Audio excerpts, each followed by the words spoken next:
রাজ্যের মুখ্যমন্ত্রীর প্রতিশ্রুতির পরও ভরসা রাখতে পারছেন না শিক্ষকেরা। ফলে প্রধানমন্ত্রী ও রাষ্ট্রপতির দ্বারস্থ হতে চলেছেন শিক্ষকেরা। আজ মালদার ইংরেজবাজার বিধানসভার বিধায়ক শিরূপা মিত্র চৌধুরীর সাথে দেখা করে প্রধানমন্ত্রী ও রাষ্ট্রপতির দ্বারস্থ হওয়ার আবেদন জানালেন। বিধায়ক শিরূপা মিত্র চৌধুরী জানান, এই বিপর্যয়ের পেছনে রাজ্যের মুখ্যমন্ত্রী দায়ী। যারা এই ঘটনার জন্য দায়ী তাদের জেলে পুরে তদন্ত করা উচিত। চাকরি প্রার্থীদের বিষয়টা তো একটা বিরাট বড় মেগা রিক্রুটমেন্ট স্ক্যাম, এবং সেই রিক্রুটমেন্ট স্ক্যামের যে মাস্টার মাইন্ড তিনি হচ্ছেন আমাদের রাজ্যের মুখ্যমন্ত্রী মমতা ব্যানার্জি।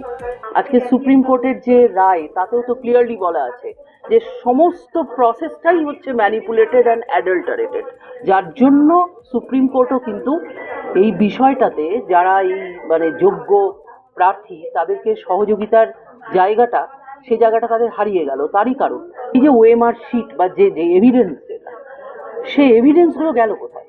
এনারা মাইনে পেতেন কেউ 65,000 বা কেউ ওই 1 লাখের মধ্যে যা হয় সেই মাইনে। এবার আপনি 65 বছর কাজ করতেন, তাহলে আপনার জীবনের ভ্যালুটা কি, আপনার জীবিকার ভ্যালুটা কি?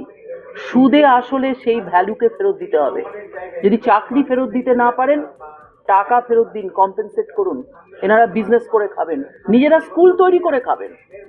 এদিকে চাকরিহারা শিক্ষকেরা বলেন, সরকার মৃত্যুদণ্ড দিক। তাদের পরিবার অনেক কষ্ট করে বড় করেছেন, পরিবার কি করে চালাবেন তা নিয়ে চিন্তায় রয়েছেন। রাজ্য সরকারের উপর ভরসা রাখতে পারছেন না, সরকারের সদিচ্ছাই নেই। তাদের দাবি, কষ্ট করে পড়াশোনা করে পরীক্ষা দিয়ে নিজের যোগ্যতা অর্জন করেছি। যোগ্য চাকরিহারা প্রার্থী তো এখন এমন একটা জায়গায় এসে পৌঁছেছি, সব জায়গায় আমরা এখন ছুটে ছুটে বেড়াচ্ছি, কে আমাদের একটু আশার আলো দেখাবে।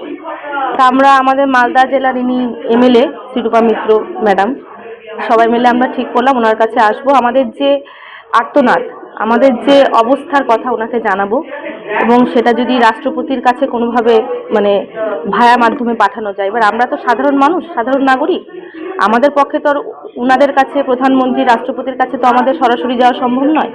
তো সেই রাস্তাটা যদি পাওয়া যায় এবং এর যদি কিছু একটা সুবিচার পাওয়া যায়, রাষ্ট্রপতির কাছে আবেদন যে এই যে সুপ্রিম কোর্ট যে রায়টা আমাদের বিরুদ্ধে, যোগ্য চাকরিহারা প্রার্থীদের বিরুদ্ধে যে গেছে, সেই রায়টাকে আমরা মেনে নিতে পারছি না, এবং সেটা যে কারণেই রায়টা বেরোক, হয়তো এরপরে পদক্ষেপ বলতে এখন রাজ্য সরকার যদি সদিচ্ছা থাকে, যে এখনো আমরা বলছি যে আমরা যারা যোগ্য চাকরিহারা প্রার্থী তাদের তালিকাটা আপনারা প্রকাশ করুন। এখনো শুধু এইটুকুই আবেদন আমরা করতে পারি। দেখুন, দায়ী হচ্ছে, এখন তো মনে হচ্ছে রাজ্য সরকার, যখন হাইকোর্টে আমাদের এই রায়টা হলো যে আমাদের সব চাকরি বাতিল, সেই সময়ে ওনারা আশ্বাস দিয়েছিলেন যে যারা চাকরিহারা 26,000, পুরো 26,000-এর চাকরি থাকবে, কারোর চাকরি যাবে না। তো সেই আশ্বাসে বা বিশ্বাসেই কিন্তু আমরা ছিলাম। তারপরে যখন সুপ্রিম কোর্টে যাওয়া হলো, সঠিক তথ্য নাকি সেখানে পৌঁছায়নি।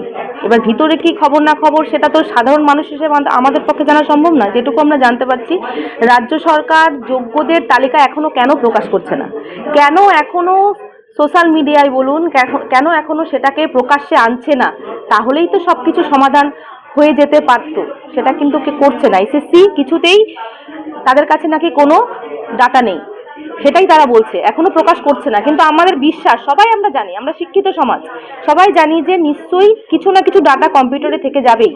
সেটা কেন দিচ্ছে না, সেটা দিচ্ছে না বলেই কিন্তু আজকে আমাদের এই অবস্থা। Bureau news, Bangla Times.